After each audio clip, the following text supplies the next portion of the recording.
I'm Sunny, and we are back again with a guest artist. It's been a while. We are back from Richmond, where we were last week at NCECA, which is a ceramics conference. And today we're talking to Corina Crump from Art Barn Studio in Wyoming. She's going to talk to us about layering, maybe even about using slip with underglaze transfers. So I'm excited to talk with her. Before she logs on, at NCECA last week, we had a drawing with business cards. You could drop your business cards in a cup. And so I have the winner for that. And so the winner for that is Lexi Coke from Made by Lexi. Lexi is winning a bundle of all the new designs that we debuted at NCECA last week. And this morning we had a restock of all of those designs on the website, as well as a few others. If anybody wants to know what they are, I'd be happy to read them off for you. But things like the hedgehog, strawberries are back, chickens, lemons, those are all restocked on the website right now. Also on our website, you can find a great page that has a great resource page with all of the guest artists that we've had on in the past. And Corina will be on there too. You can also find written instructions and videos, free videos to download on how to use all the different kinds of transfers that we have. There's a Facebook group, Elan Transfers and Decals. There's over 24,000 members. That's a great place to go. You can, any kind of transfers or decals, it doesn't have to be our brand. If you just want to share your work, if you have questions, if you want to join in on discussions about transfers and decals, that's a great place to go on Facebook. At the end, I will have a coupon for 10% off that is good until midnight tonight. And as always, we will be choosing 2 viewers who are kind of contributing thoughtfully in the chat to get a free sample pack. And they will be contacted through DM after the live is over. So let's see. Corina from Art Barn Studio is going to join us in a moment. While I'm chatting with her, if you have any questions, we would love to hear from you in the chat. I love when you add your name before your question. I like to kind of take notes on what questions are coming in and then ask them in batches, so I'm not interrupting Corina as she's talking. So I'm going to go ahead.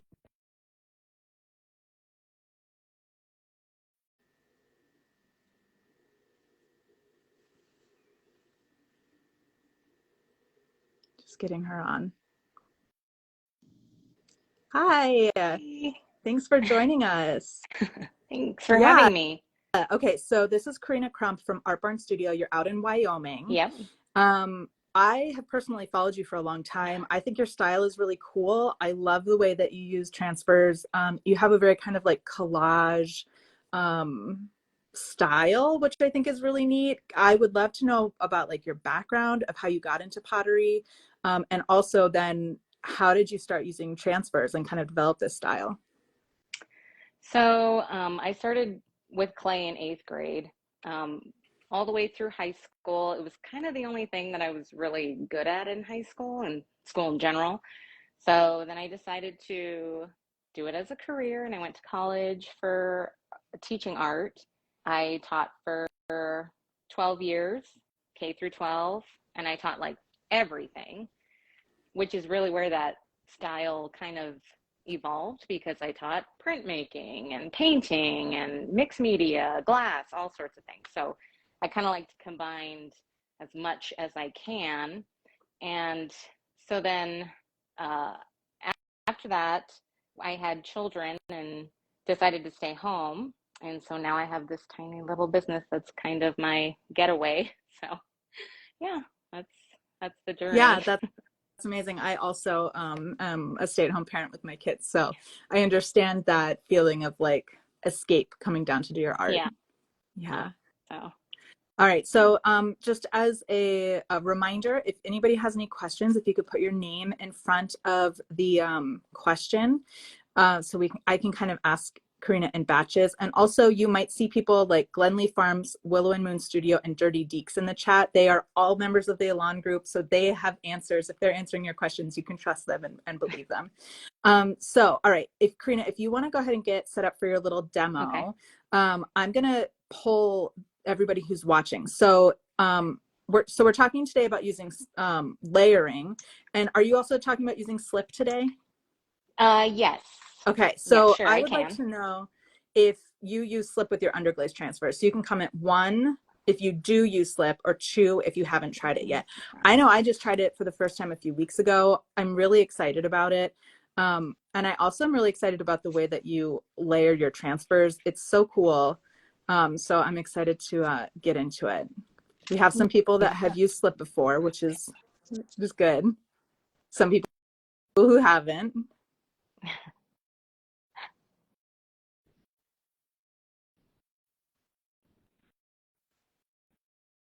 A lot of people who haven't used it before. So that's good.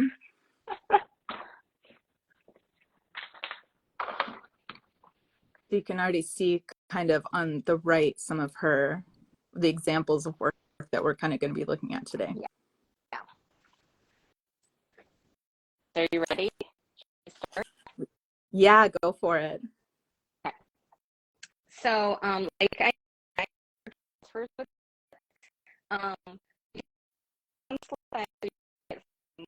Clay King, and it's just the standard low fire white slip, and then I mix my mason stains into it.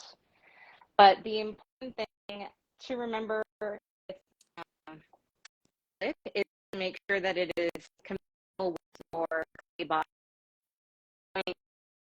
A high fire line, and you need a high fire slip. So you want the linkage to be that makes sense. So the thing that I do when I'm layering is I cut my the first transfer the image. I'm going to show you what this, and you right for the halo. I have one here that I've put down. Corina, I think actually your video and your audio keeps cutting out. Do you think maybe we could reconnect with you? Sure. Okay, let's see if we can you leave the live and then and just request again, and I'll get you back in.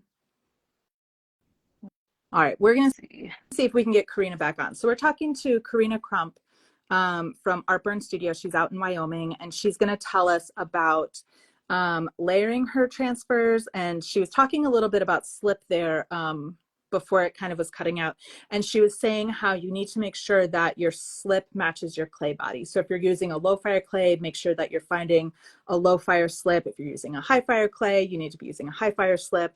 And also just generally that you should kind of be testing your slip to make sure that it matches. So we're just waiting to see if we can get Corina back on. All right, I see her. Let me see if I can get her back in.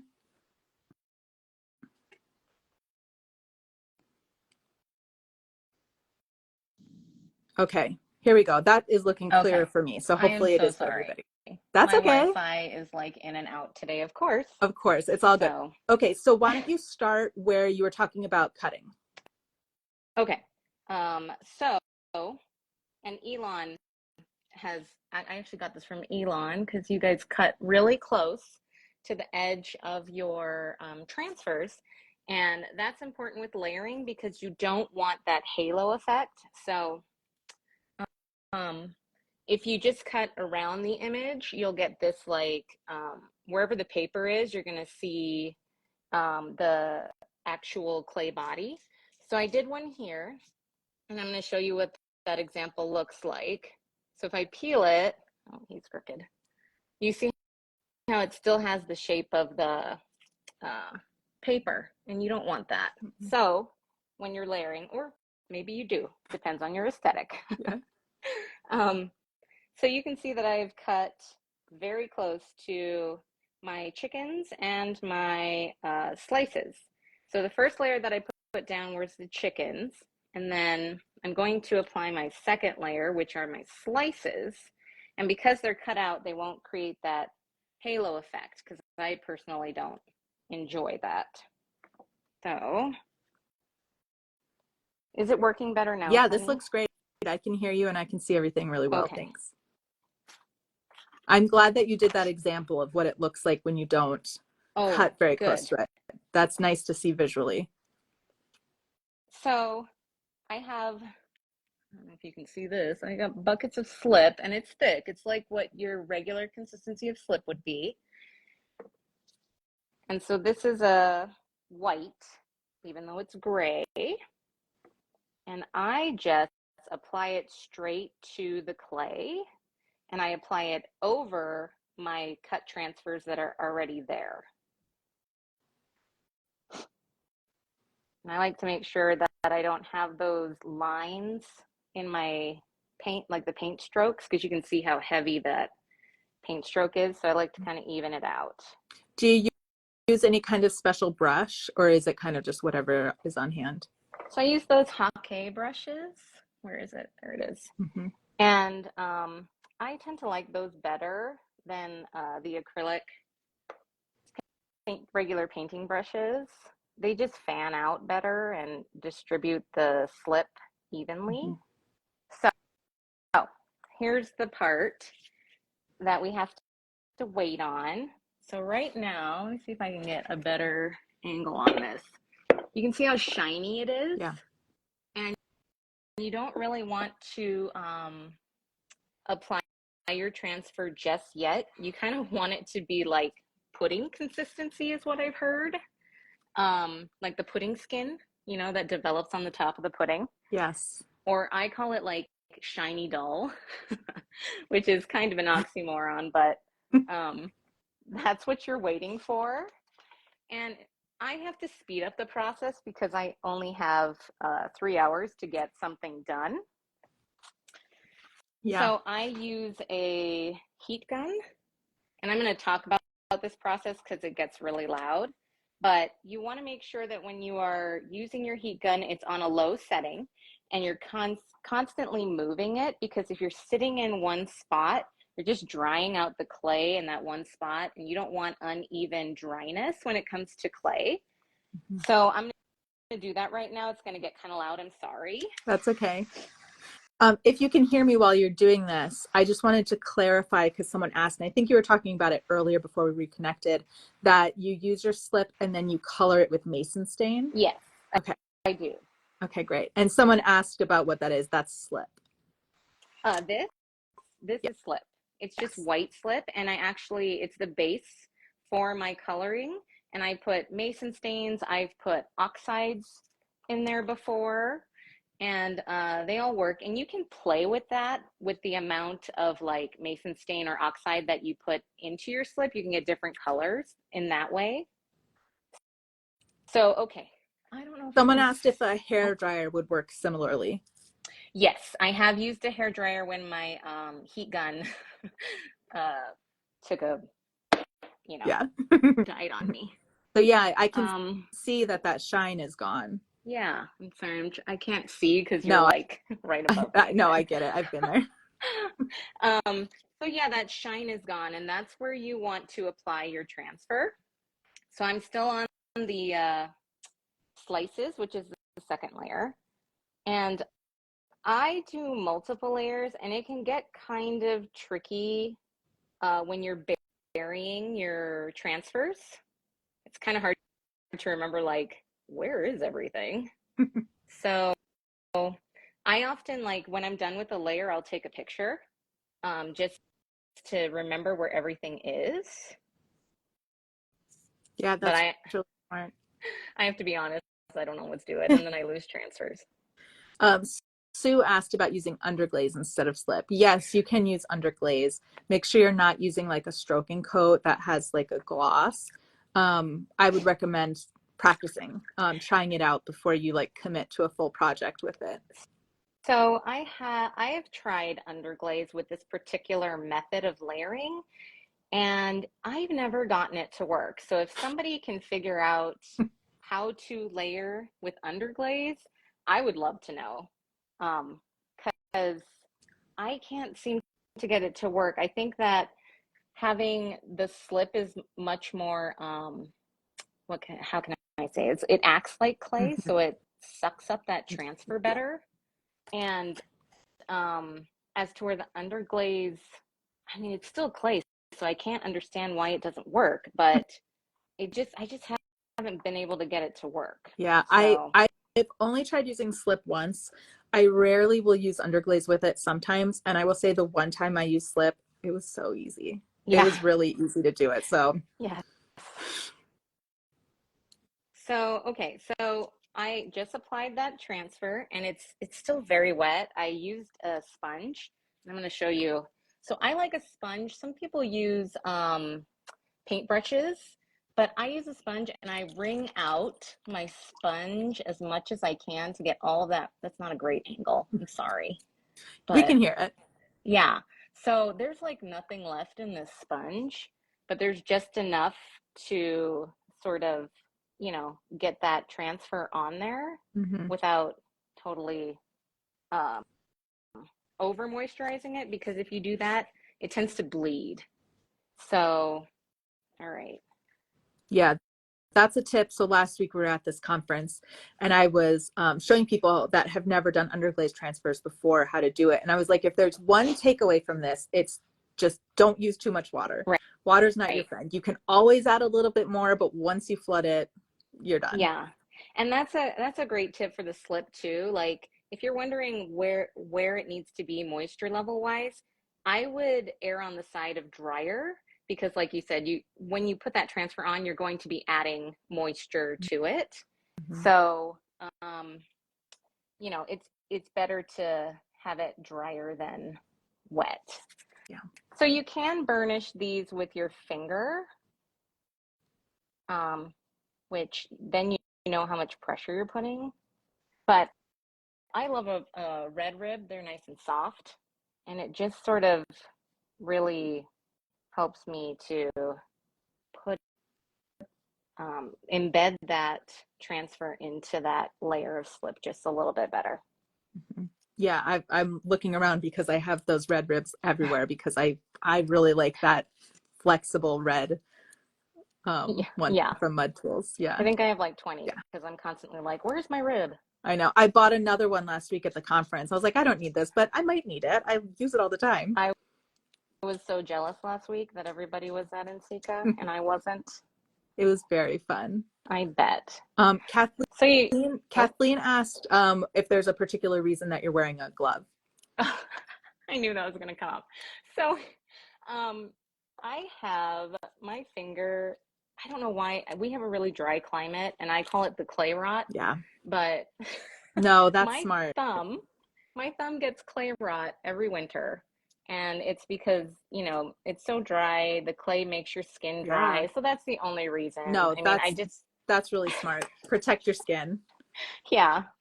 So Uh, okay, I was going to say you can see that I'm really roughing up that slip, and it does not bother me because I'm going to put another layer on. If this was my last layer, I would be a lot more careful, but because it's not, I just rough it up and make sure that that transfer is really on there good, and then I'll go back and smooth it. If you're a perfectionist, this might drive you crazy, but I am so far from a perfectionist.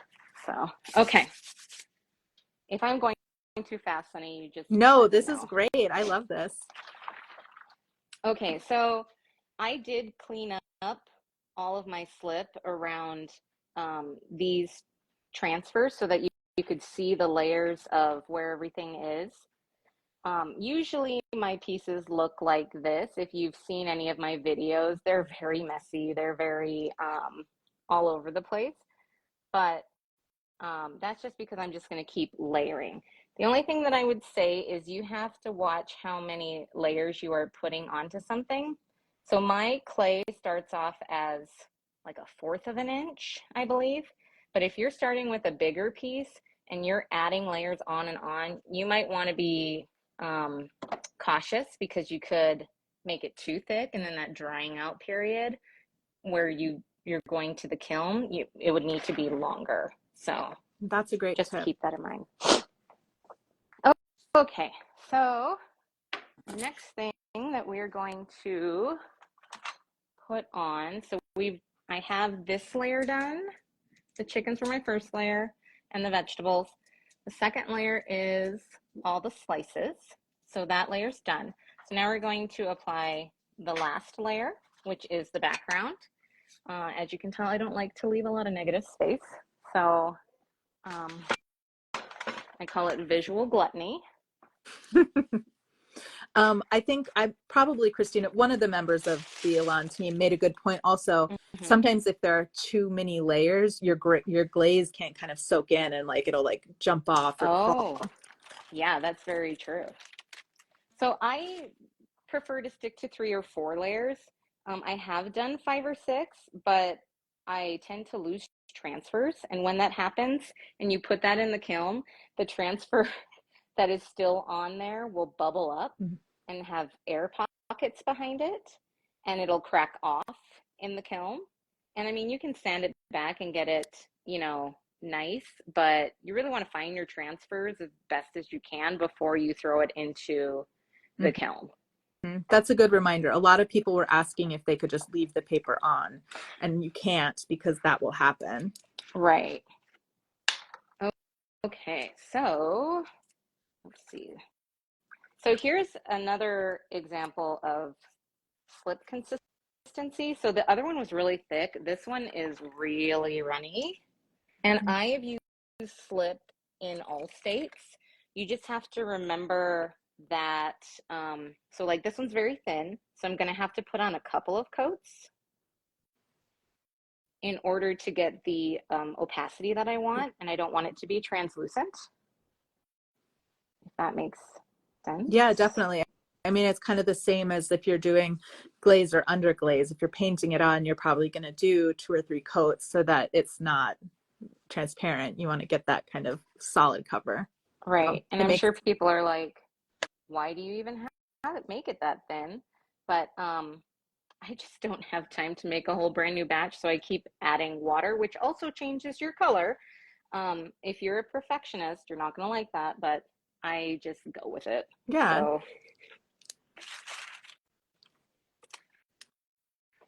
yep. And if your slip is thicker, then you don't need as many coats. So I'll probably do like 2 coats on that thinner slip, and then like this one is pretty much like right in the middle. So I mean, it's still really thick. You can see how it's dripping, but it's not runny. Yeah.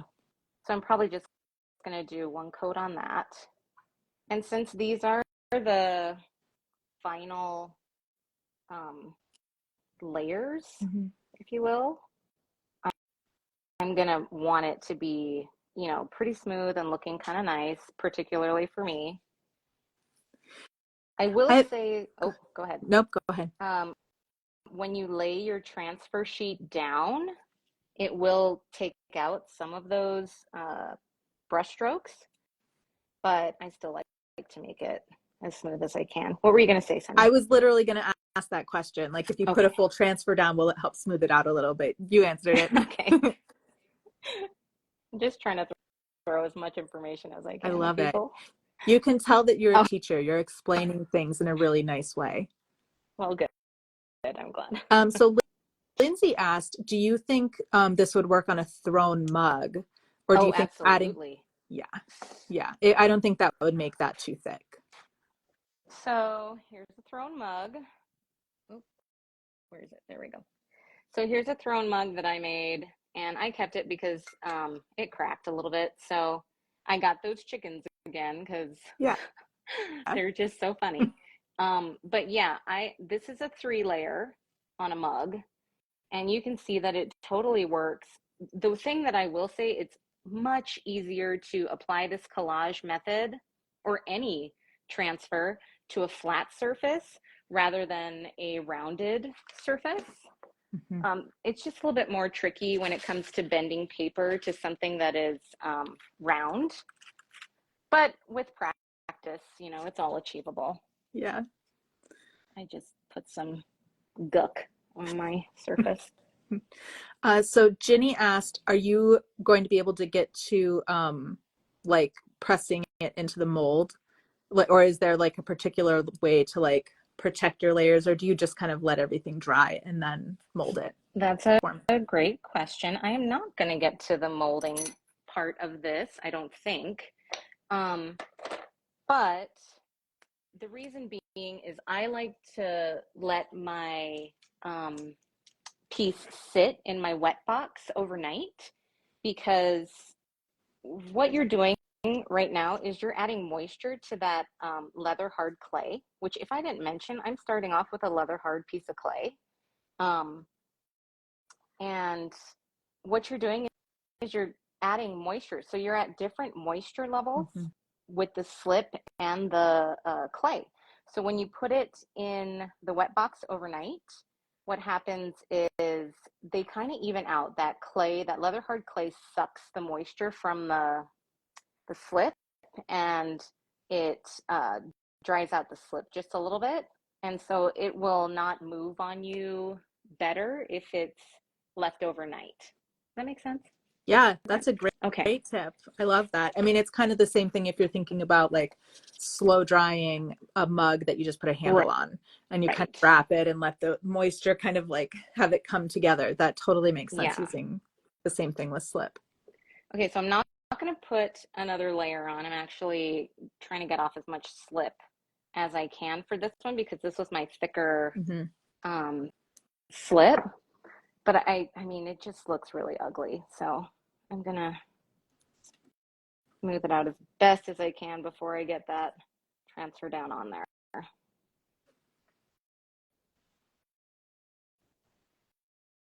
So right now I have two different moisture levels of slip.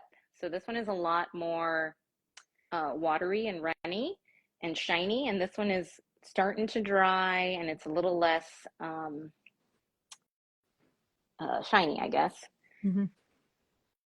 So this one's going to take less to dry than this one is. So I'm going to hit it with a heat gun. Again, it's going to be noisy, but I'm going to constantly move that heat gun, and I'm going to pay more attention to this little side right here, just because I want to even out that moisture level on both sides of the slip.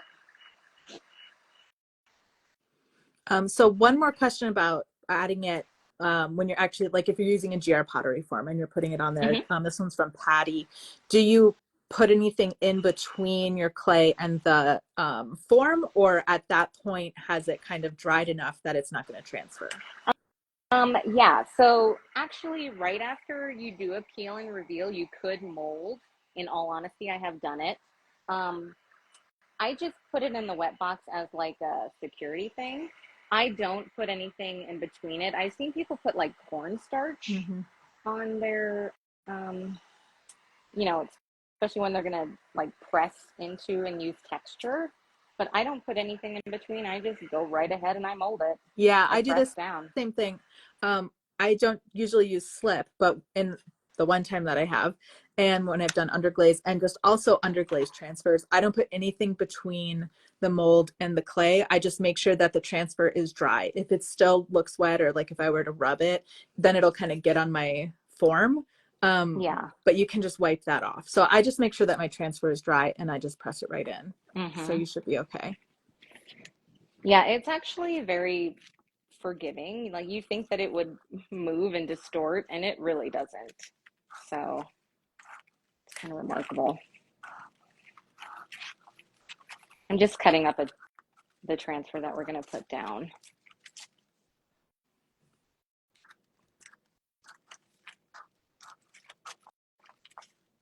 Okay. So I have a big sheet of the stripes from Elan. We're going to put that on this bigger side. And I usually like to kind of bend it and start in the middle. Mm-hmm. And I want to make sure that I line up with my strip of tape that I put down first, and I overlap it. Just, And that just is so a that I know great that I'm, tip to remember, especially on a big sheet, trying to like lay it down kind of like middle out. It'll help you get rid of some of those creases. yep. And with any transfer, I always start in the middle if I can and push out towards the edges, Mhm. especially with if you have something that's very vertical, you want to make sure that you are going with the flow of those lines. Now, while you're doing that, I had a Mm-hmm. question from Kathleen. Okay. Just they're having some general trouble getting their transfer to transfer all the way. Okay. So they're using a red rubber rib, they're using a sponge, and they're still not getting it. So do you have any like special tips just to get that?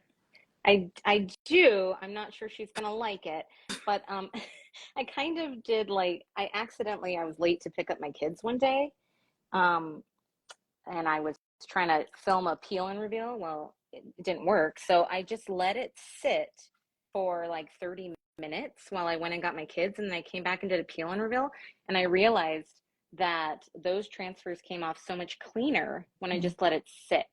And this was So, on top of the slip. right. Mm-hmm. So, I mean, it's not a great, time saving method. Right. If you have the time, so what I do now, especially with my first couple layers, like the chickens and whatnot, I'll, at the end of my studio time, I will put them onto the piece and then I'll put it in my wet box overnight and I'll let it sit so that those pieces, because those are the things that are going to be in the foreground when I'm done, Mm-hmm. when you peel it. So I want those to be really crisp. And so I let it sit. It's not a real great Yeah, right. tip, but So if you're doing like I think that was Kathleen that asked that. If Kathleen, you're just putting it on regular clay, sometimes if your clay is too dry, that underglaze won't like soak in as much. So you might need to add a little more moisture and also then burnish it more. You'll be able to see a color change in the paper when it's like ready to go. And I think it might just be that you need to have a little bit more patience and kind of rub it, burnish it on there a little bit more. the other tool that I love is this one, and I have no idea what I it's think called, that's a but it is a brayer. brayer. You're So. right. But it has two different sides, and this one's really straight, and this one is more rounded. And I really like this rounded side. It seems to burnish in the uh, underglaze better into the uh, slit.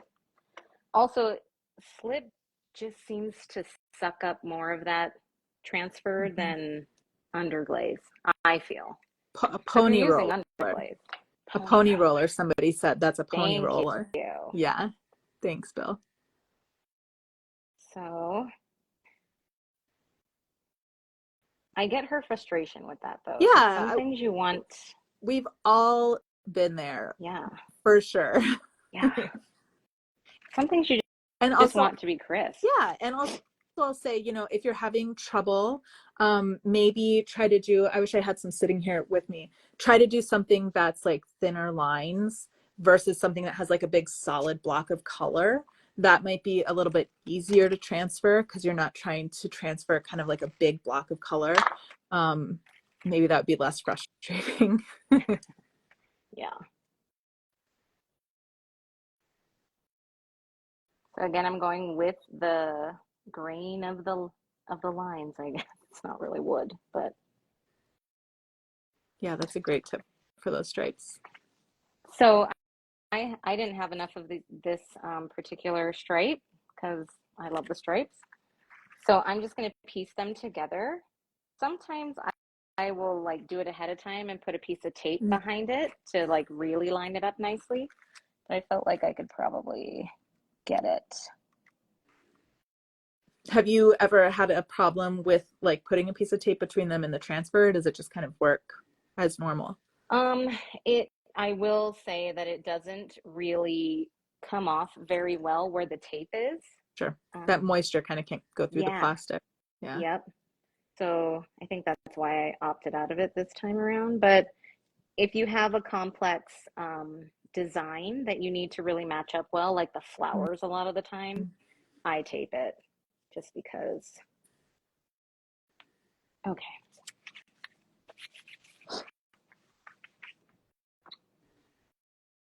So, oh, another tip for getting your transfer off, I guess the best that you can. Um, before I peel these sorts of things, I'll look at it and like, I really don't like, oh, you can't see. Hold on.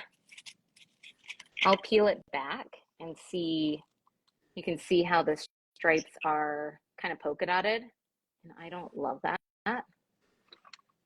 Yeah, you'll be able to kind of see where it's transferred and where it's not. Like as you're like really have used them a lot, you're gonna see that color difference in the paper. Someone suggested maybe using washi tape since that's like paper based instead of plastic. Maybe try I didn't that. think about that. That's a great idea. Yeah. Okay, so here's what not to do. So I didn't let this dry and I used way too much water. So that's a great example of it bleeding when you use too much moisture. And that is unfortunately going to show up there. But what do you do? Happens. Yep.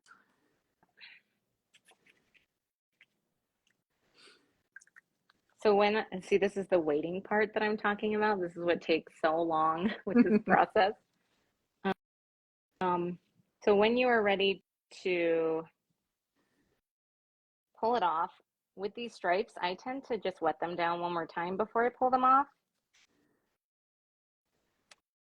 And that usually seems to get them off as best as it can be. You're gonna have, you know, that pickling or polka dotting. We're gonna peel and reveal because I'm impatient, and I'm sure everybody else is too. I mean, it's the magic of Alive. I know. Nothing's gonna be perfect. Everybody's excited anyway. I will say on the camera, it looks great because we're not like close. So there's that.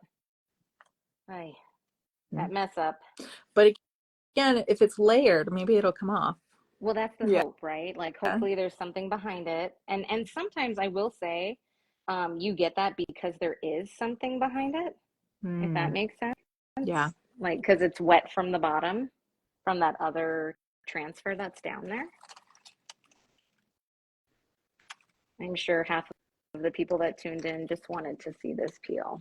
And if you are kind of just tuning in, I'm talking to Corina Crump. She's with the Art Barn Studio out in Wyoming, and she's showing us how she is layering underglaze transfers and slip. And how many layers do we have here? 3 or 4? We have 3. Yep.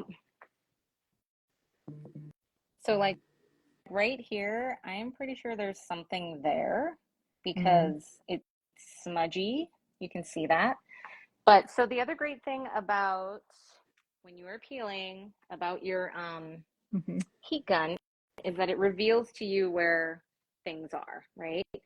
And here's another tip. I like to leave some tabs, I forgot to mention this earlier, around the outsides because it's just an easy, like, here's your transfer. You know, you don't Very smart. have to go and find it. So, yeah, that's smart when you can do that. Yeah, but sometimes, I mean, when it's in the middle of a piece, you can't. So, and I didn't take a picture of this, so we are flying blind. That's okay. We're along with you. So are you just using like a needle tool to? Yeah, I use a needle tool. I also use tweezers when it gets really difficult. I have these Mr. Tweezers, I believe, brand, and they're super pointy. So sometimes transfers can be difficult. We'll see if we get one today. Sometimes they don't want to come off. Do you ever find that if you're working with a leather hard clay, you're less likely to kind of get a little dig when you're trying to pull those transfers off versus like a fresh slab? So I have done it on fresh slabs and I prefer a leather hard piece of clay, but I still will dig a little bit, which I'll show you. You can go back in with your finger, or if you have one of those tools that has like a ball on the end of it, and you can just sort of correct that little error. There's a chicken. That's a good tip. All right, so we're gonna rip this off. And now I have all of these little tabs that I overlapped on that tape. Smart.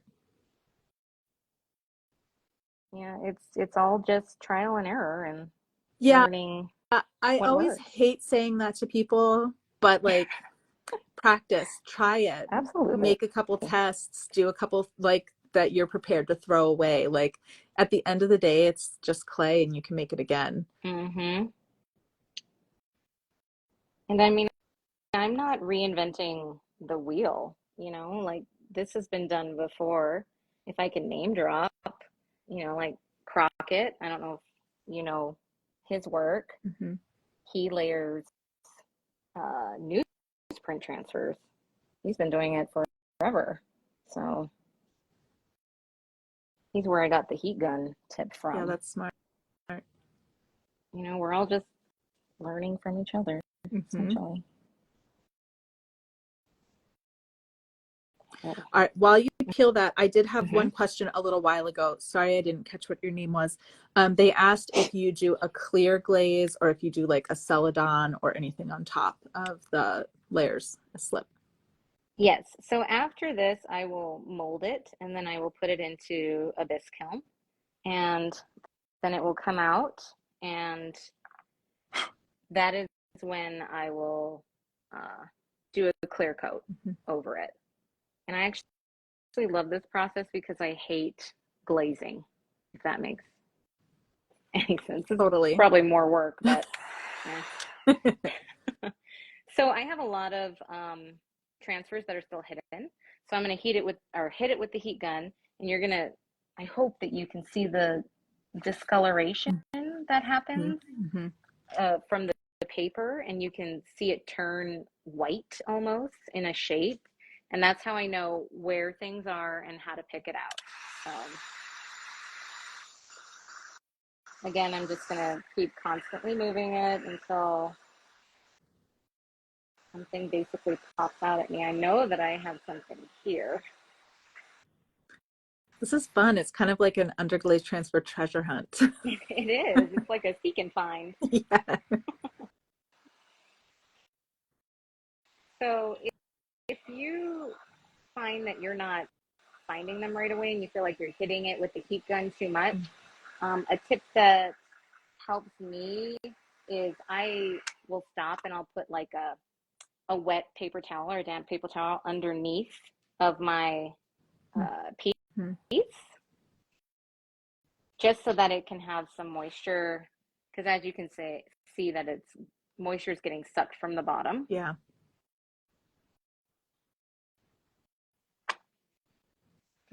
Yeah, that's a great tip. So it doesn't Yeah. get too dry. Yeah.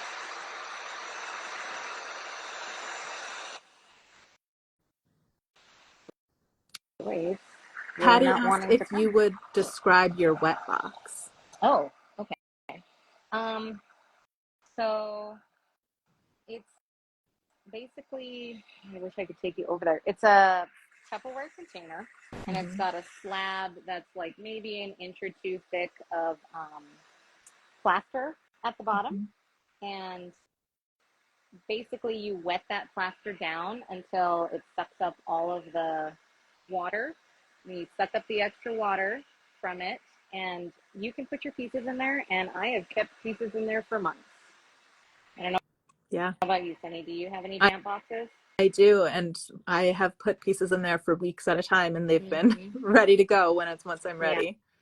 Honestly, sometimes even if I know I'm going to use something like that weekend, I just have plastic, um, like I don't know, bins, tubs that Mm-hmm. has a top that latches on that doesn't have plaster in the bottom. And if I Oh, put it in and I kind of spray it with water, as long as I use it within a couple days, that keeps it pretty moist too. I right. think it's kind of the equivalent of like a plastic bag kind of situation.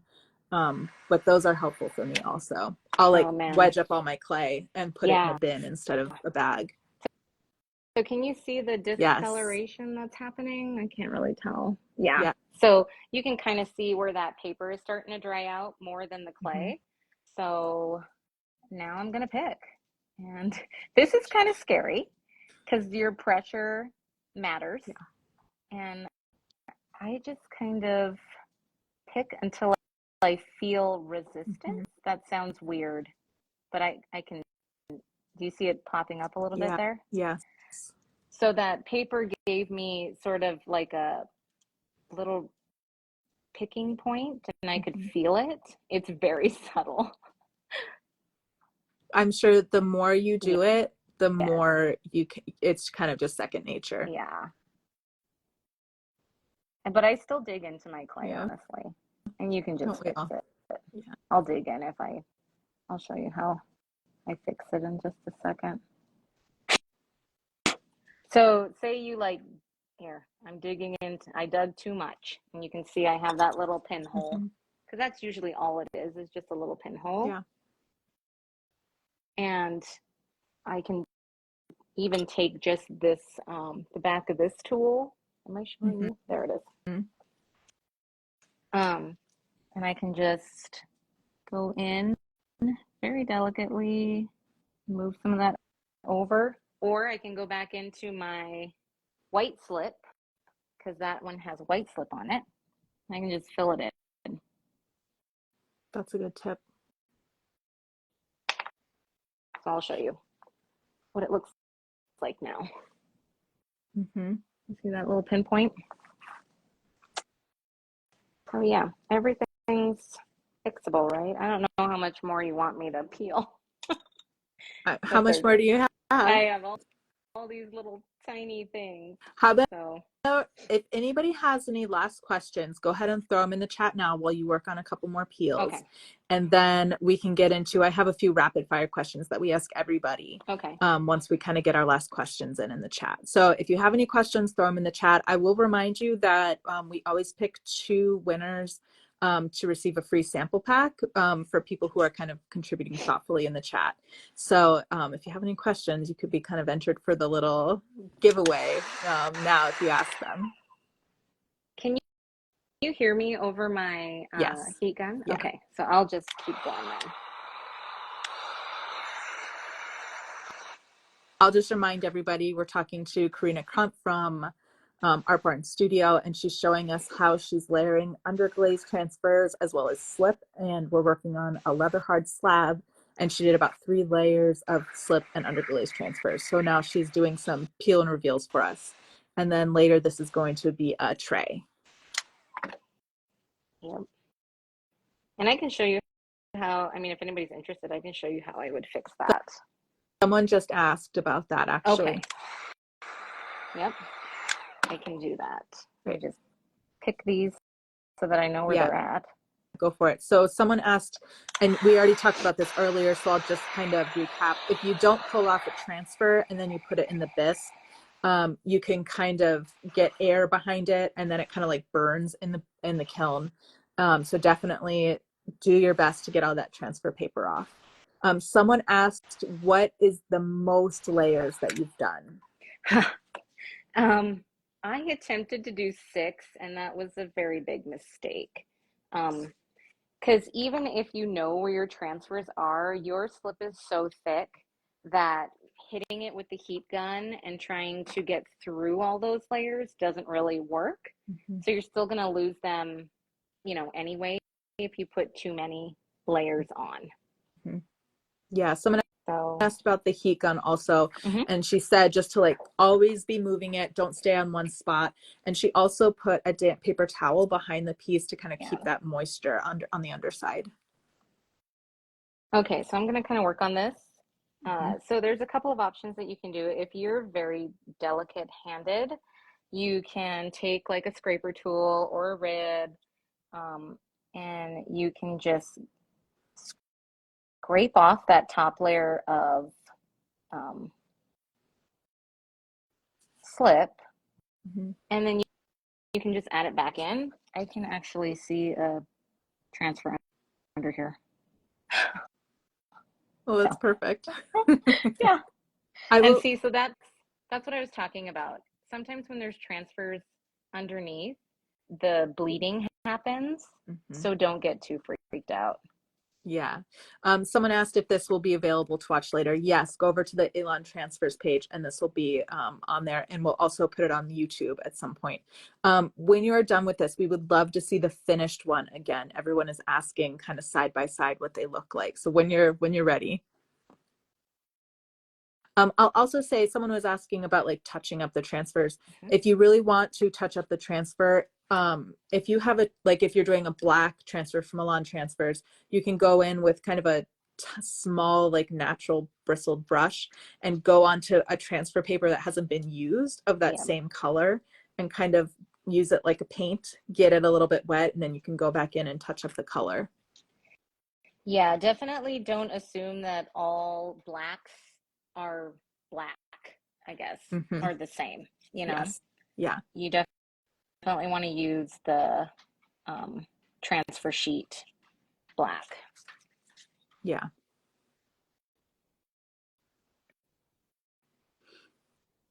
And someone asked about following you on Instagram. What is the Mhm. best way that people can kind of support you, support your work, maybe buy your work? So I'm usually pretty local just because this is like just my side hustle right now. I'm hoping that one day it can be my permanent hustle. But Mm-hmm. so I usually I'm in like one or two shops downtown and I do events around town. But I am planning on being better about my website. I just really hate shipping. I don't know about anybody else. Yeah, It's just kind of a it's pain. tough. I But I spent my morning organizing all of my packing materials. I barely ship work, but yeah. I get it like recycled from like my friends and my family, which is beautiful. But then I have so much Uh-huh. paper and packing peanuts. So I feel you. Yeah. So I want to do a couple of launches, and restocks, I guess. And Hmm. so we'll see. I'm gonna try to be better about it. But Yeah. yeah, but if you see something that you like, honestly, just message me and see if it's available. And usually it is, and I'll let you buy it off, Venmo or PayPal or whatever, and I'll send it to you. So Perfect. that's probably the easiest way, honestly. Yeah. Just DM Yeah. me. If you would Okay. like to follow Corina, the easiest way probably will be, I mean, you can click her name kind of at the top of the live. I don't know if it works for everybody, but like right here. But also, she will be tagged when we repost this on the Elan page. So you can just go right to her page. Oh, awesome. Okay, so I'm gonna try to get these side by side. Yes, please. Okay. Um, ah. And it's not gentle. Like somebody asked about how fragile it is um, when you're gonna go mold it. I mean, here I can rub, you know, Mhm. on it. As long as I don't dig my nail into it like I just did, then it's fine. So here is. Does that work? Well, Okay. it's great. Yeah. Yeah. Do you do anything special after you mold it to prevent warping? Yes, actually. I invented these weird things called kiln weights. I'll bring some over. Yeah. So basically what I do is I take my GR pottery mold. Let me get one of those too. Um, and I was having a lot of trouble with warping a while back, and it was really making me mad. I was losing a lot of pieces. So I created these ceramic kiln weights, and basically, like I can show you, anybody can make these, but they just go down onto the piece in the bisque fire, not in the glaze fire. Okay. Hmm. Um, and it basically weights down your center so that it's not bubbling up because that's what it wants to do.